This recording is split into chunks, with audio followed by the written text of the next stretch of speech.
Welcome to Intoxicated Insights. I'm Sage. And I'm Jen. And we're going to be discussing some very thought-provoking conversations tonight. Mainly, we're going to be learning about my endlessly fascinating co-host, Jen. She's going to be telling us some crazy stories. I'm going to be asking some questions that I want to learn more about. And we're just going to kind of get into it. Go for it. Alrighty. I'm down. Okay. First question. I know I've heard in passing that some crazy, wild stuff has happened to her. So, have you ever received anything like outrageous and random, and you just like couldn't believe like you're being like punked? Well, yeah, I definitely thought I was being punked. So I got a random phone call. So this is like 2004. I have 2 small children.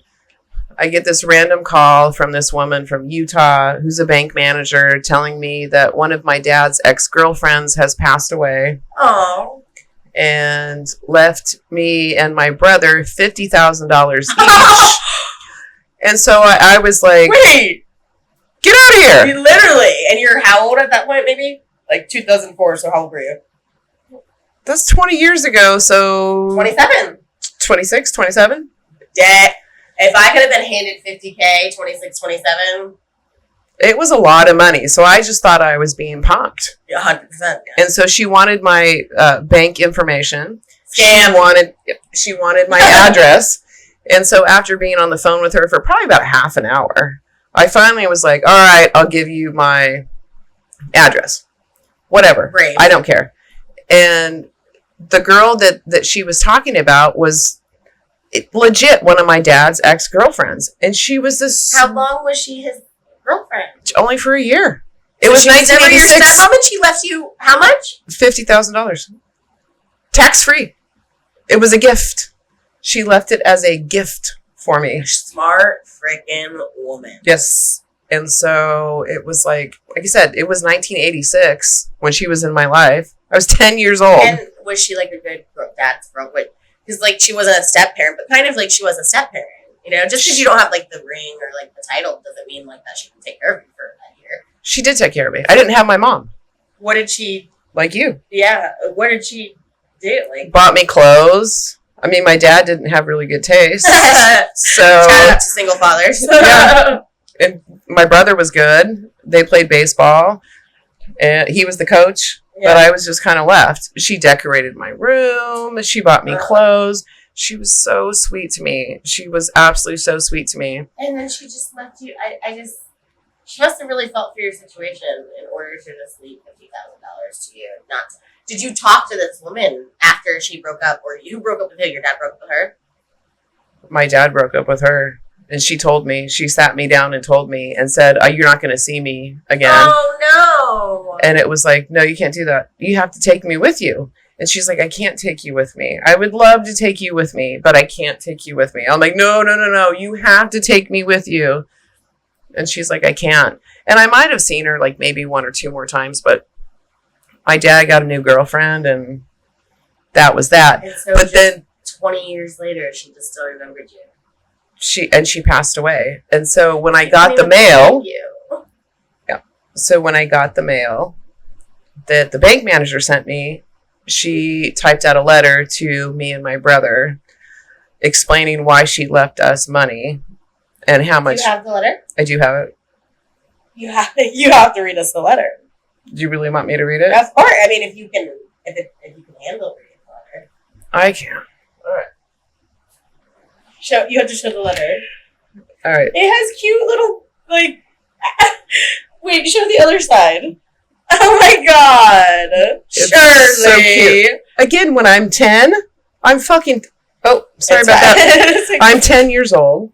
So she was so sweet to me. And my dad was so shocked when he found out. Like, she left you all this money? Yeah. Wait, that's the letter? How many pages is it? It's just 2. Yes, butterflies. Okay. All right, hold up. I have to drink because I know this is about to be emotional. Yep. I'm sure you want to sip of your drink. Me too. And my cords tangled in between my sweaty thighs. So we'll get ready for it. Here, right? Cheers. Oh, my little fat arms can't reach. All right. There you go. Okay. Cheers. All right. Here it goes. Get ready because it's kind of fucking sad. Oh, no. And I'm going to say my brother's name, and I don't care. Okay, Here we go. Dear Todd and Jenny. Here we go. I bet you both are asking yourself, who is she? I did remember her those age. That's what's so sad. I met you and your father in 1986 when you were about 10 and 12 years old.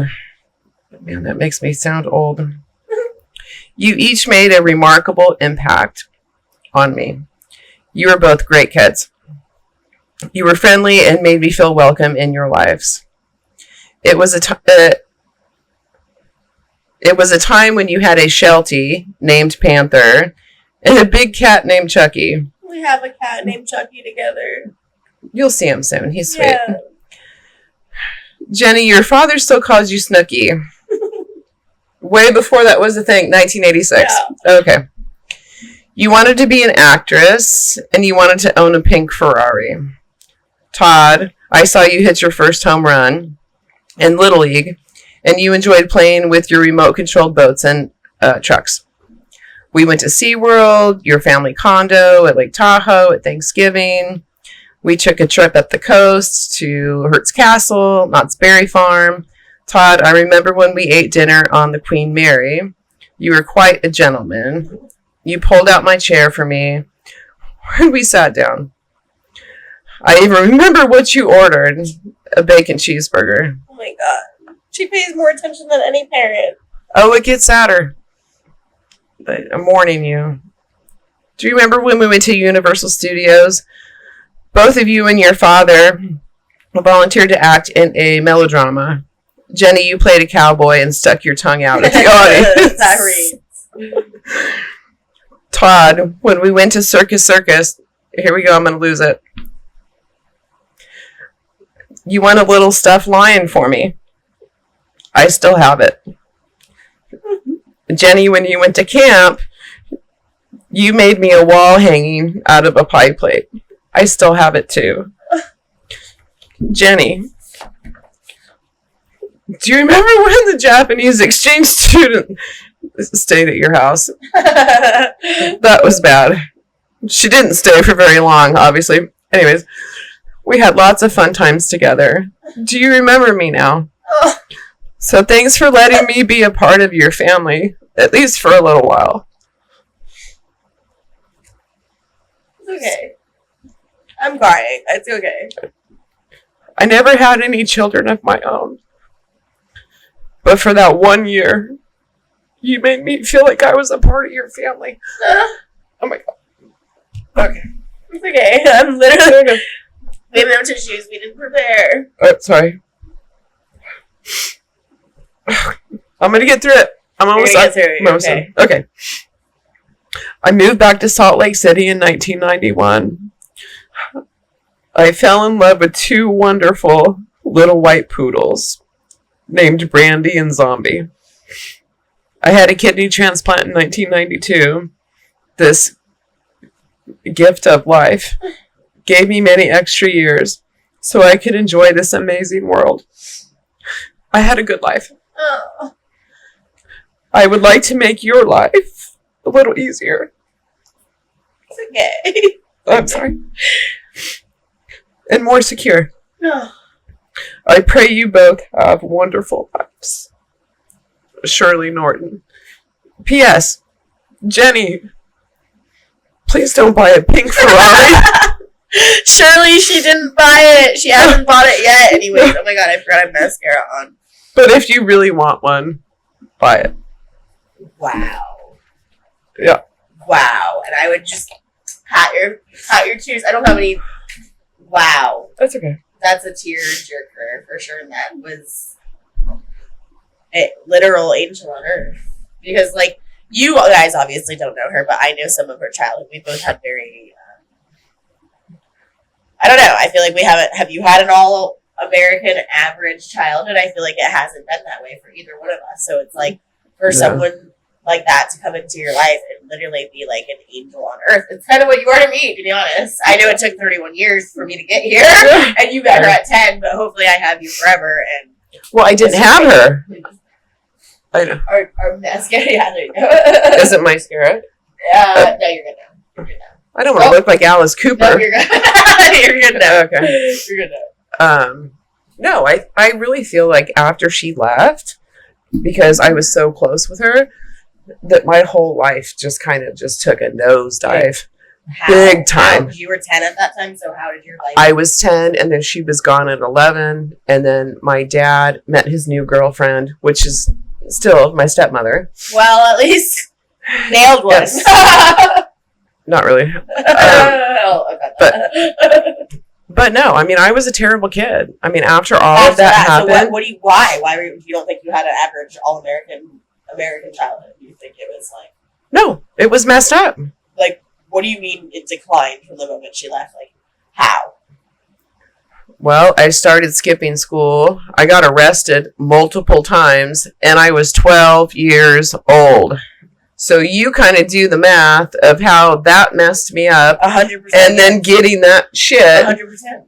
in 2004 when I was fine then, but when I was 12, I wasn't fine. Like, I was messed up. And I was skipping school all the time. And the one day that I did end up going to school, my dad's like, "Oh, I'm going to come pick you up from school." And he picks me up from school, and he's like, "We're not going home." And I'm like, "What do you mean we're not going home? We're taking you to a facility." A facility where? What kind of facility? Well, you'll find out when you get there. And of course, my bitch ass brother's in the back seat laughing. I would have. I was like, whatever. Fucking rock 'em, sock 'em. I know. Wait, so, what led him? What were you doing that was so bad? Because I was being arrested. For what though? Curfew. Oh my F! I've never even heard of curfew. So you were put in what type of facility? I don't know what it was. When I showed up there, they drug tested me. They strip searched me. Again, I'm 12. Okay. Oh my God, that was more traumatizing than. Yeah. Well, I don't have anything on me, and so were you doing drugs? No. Weed, maybe? Nope. No. Wow. I was smoking cigarettes. Wow. So they did the drug test, and I tested negative, and then they wanted me to come out of, like, you're doing drugs, and what kind of drugs are you doing? And then I have to go, none. Have you done this type of drug? No. And it was every single fucking day that they would ask me, what drugs have you been doing? You have to come out of denial. I'm not in denial. You're like, my drug test came up negative. I'm not doing drugs. But then they're like, well, crystal meth only stays in your system for 3 days. And I'm like, fuck you. I'm not doing crystal meth. Okay? I'm not doing anything. I mean, that place was hell. 12 years old. 12 years old. Did you have like a roommate? I had a roommate that got shock treatments. It's crazy. Because I want. Do we know if they still do shock treatments nowadays? Why would you even do it then? But it was not that it was okay, and we'll discuss that in a second. But do we know that if they don't do lobotomies anymore? I'm sure they do. Under cover, probably. It was the poor girl. She was 17, and she had tried to commit suicide, and so her parents were embarrassed about her. Wow. And so they kept every week she got shock treatments because they wanted her to stop trying to kill herself. What was she like when she came back from the shock treatment? A zombie. And for how long? At least a couple of days, and then she'd go back in for another one. So she was just perpetually zombified. So when she started to come out of it, they'd give her more shock treatments. That's so sad. Do you know where she is now? I have no idea. I don't know. Did she survive that? Or I don't know. I mean, I was there for a couple of months. It isn't months. I was there for months. Months I was there. Did you ever get put okay, this is maybe cliche and I don't know, but if it still happens or if it happened then, where would you ever get put in the white padded room? Yes. You got put in the white padded room? Yes. Over what? My hairbrush. What do you mean your hairbrush? You have to check everything in and check everything out. You're dealing with crazy people. So it's I'm not going to kill anybody with my hairbrush, but somebody else might kill me with their hairbrush.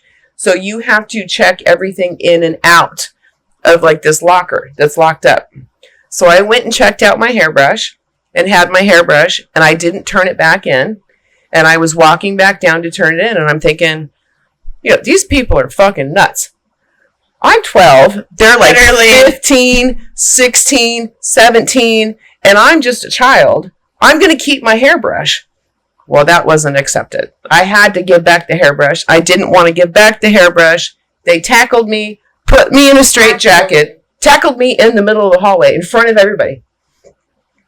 Got the hairbrush out of my hand, put a straitjacket on me, and then put me in a padded cell for like 8 hours. I was there literally for 8 hours over a fucking hairbrush. That is assholes. Like, that's necessary. What were the facilities? Do you remember the name? It's on Alvarado. I know it's not there anymore. Alvarado in what? San Diego. San Diego. You're lucky you're not there anymore. TikTok, do your thing. Yeah. YouTube, do your thing.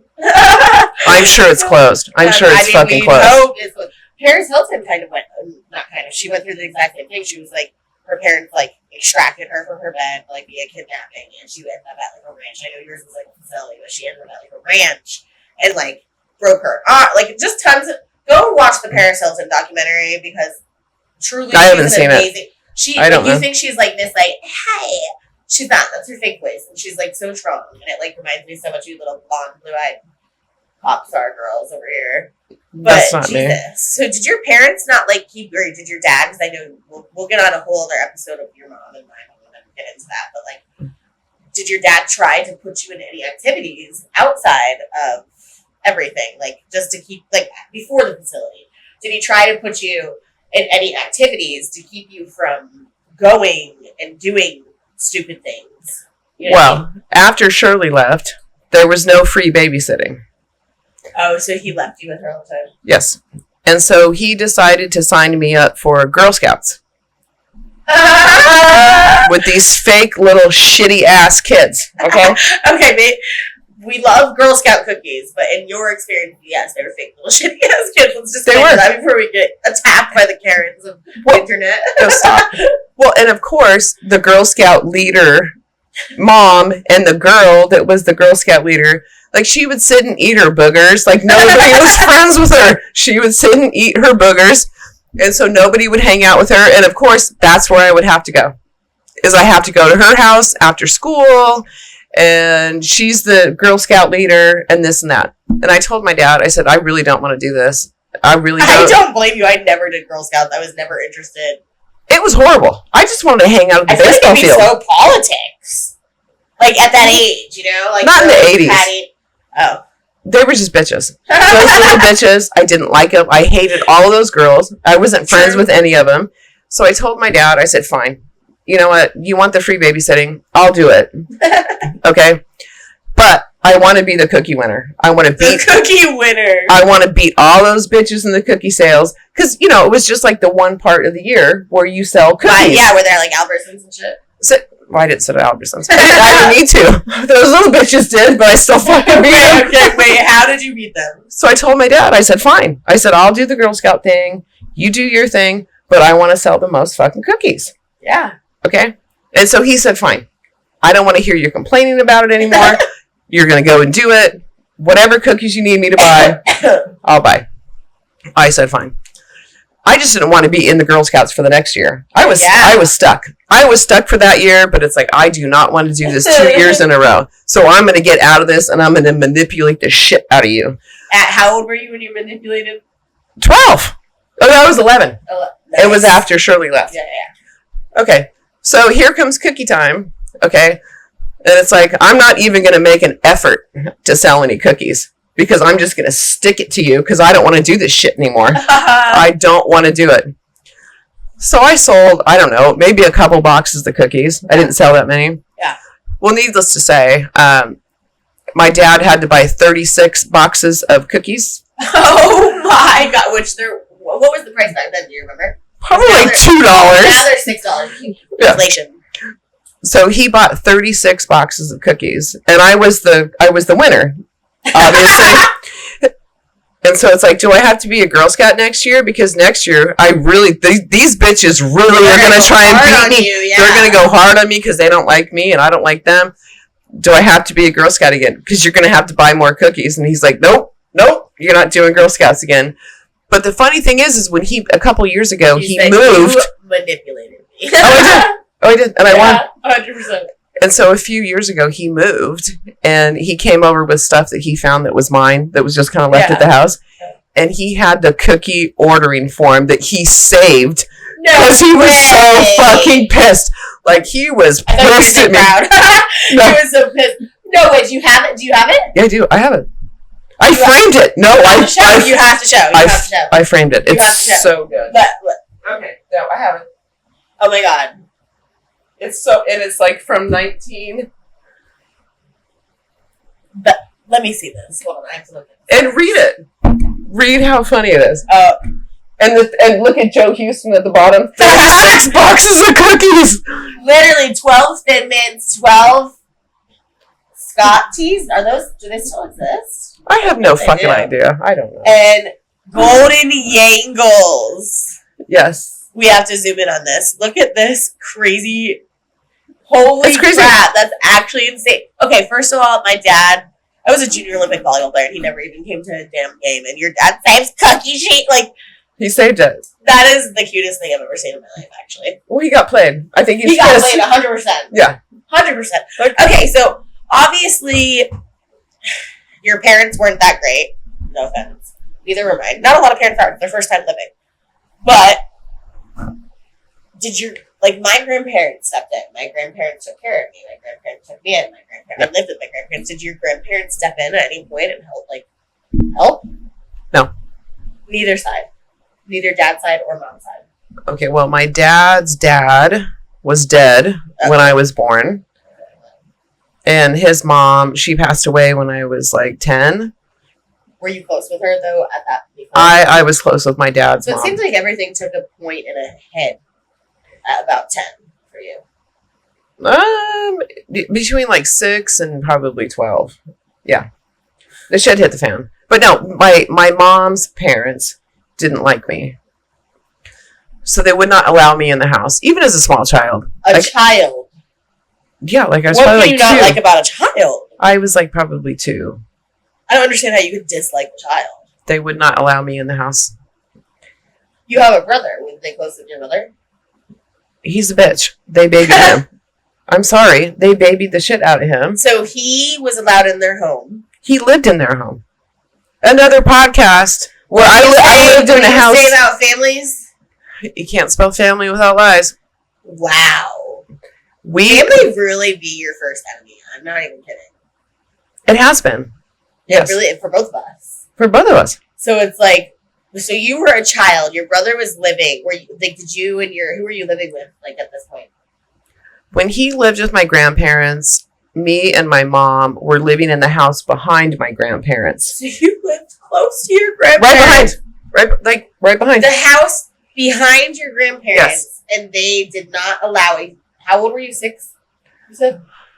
6. They would not allow a 6-year-old. Well, they didn't allow me when I was 2 either. So even before my parents broke up, I wasn't allowed in the house. I was not allowed in the house. And so my dad... Are they alive or dead? They're dead. I can speak ill of them. I mean, I don't need to... Speak ill, mother... Yeah. Because what? My dad would have to stand in the driveway with me while my mom and my brother were in the house. That's extremely... Why? Who was it? Was your grandma, grandpa? Was it both of them? Who was it? Don't know. To this day. I have no idea. I have no idea why they didn't like me. So, they just didn't like me. And that was even before I was getting arrested, acting out. They just didn't like me.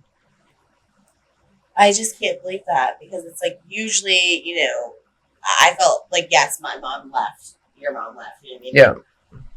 And I was taught by my grandparents, yeah, you don't have a mom. Your dad's kind of in and out or whatever. But you have your grandparents, and it's crazy to me to think about the situation that I would have been in or how I would be as a human being without my grandparents. Because since I didn't have my mom's love and my parents' love, since I had my grandparents, it was I didn't miss out. Yeah. That's how I justified it in my mind. Obviously, we missed out. Obviously. Doesn't matter if you're your grandparents. You miss out. If you don't have your parents there, and I don't know if I'm going to get there, but if you don't have your parents there, you're missing out. Whether your grandparents are the most amazing fucking substitute parents to you. You're still missing out, and you didn't even have your grandparents. Sage, I didn't have anybody. I did not have anybody. Nobody. No one.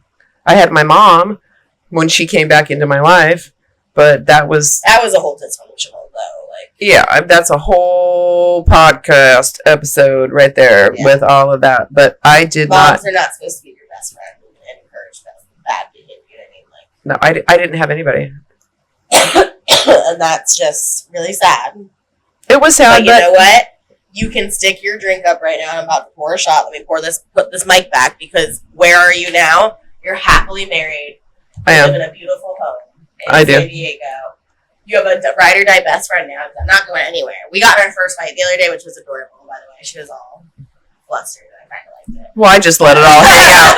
And if you want to call me out, call me out. Such abandonment issues. Like, I knew I wasn't like going to go anywhere, but she was mad at me because I did something wrong. But like, you were literally, I went off on you. Do you not want to be my friend anymore? I'm like, bitch, you better go to sleep if you think I'm tired. You're tired of me, because I'm gonna be here regardless. So you better just go to bed. But like, literally, yeah, it's sad that it took. I don't know if you want me to say your age. I don't give a fuck about my age, but it's sad that it took 31 years for me to, like, I have my best friend in Virginia, but she's in Virginia and we're in California. And it's finally really nice to, like, you're a best friend to me, but you're also, like... Ride or die. That, too, but I don't want to say this. I don't want you to think, like, oh, I'm old, but, like, you're also, like, that mother figure. Like, you have filled that void for me, and hopefully, inside, I can't just be, like, motherly figure. You're definitely way more motherly than me, but, like, you definitely filled that void. So, you were, like, my Shirley. Oh, well, that's the sweetest thing in the world. Like, what I will say about Shirley is what's messed up is that Shirley was the woman that gave her $50,000. I wish she would have tried to get in contact with me before she was going to pass away. Why didn't she because try? Then it's like, oh! Why didn't she try? Did she have like a lot of money, or was it like she had like $5 million. She left no money to her family because I got the printout. She left money to the San Diego Zoo. Oh. We did a big plaque for her donating the money.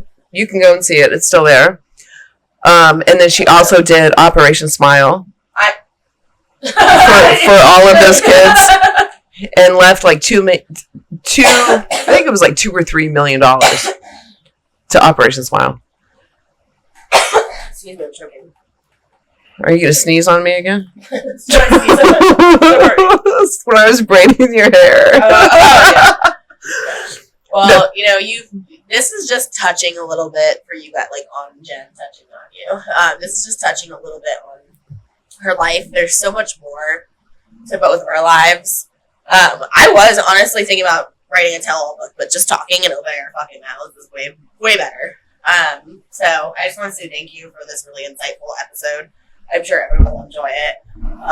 We both cried and shed some tears. Hopefully you didn't cry and shed some tears and you just enjoyed this. But, it was really nice getting to know some of your deepest, not secrets, but just deepest memories. Oh, it's not a secret. I don't care. I just don't tell people. I mean, obviously. I got it out of her.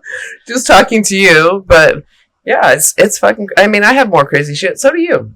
You do too. So do I. So next episode will be more about my life. More about you. Yeah, more about my life, which it's very crazy how much our life... It's like she looks back on. It's like parallel. It's like parallel, kind of. Yeah. So thank you guys for joining us. We had a great time. Cheers. Cheers. And hopefully you guys enjoyed this episode and getting to know, again, our endlessly fascinating Jen. And I love you, and I love you. I love you. And I love you. Cheers. And hopefully you guys liked our intoxicated insights and keep coming back for more. Cheers. Bye, suckers. Bye.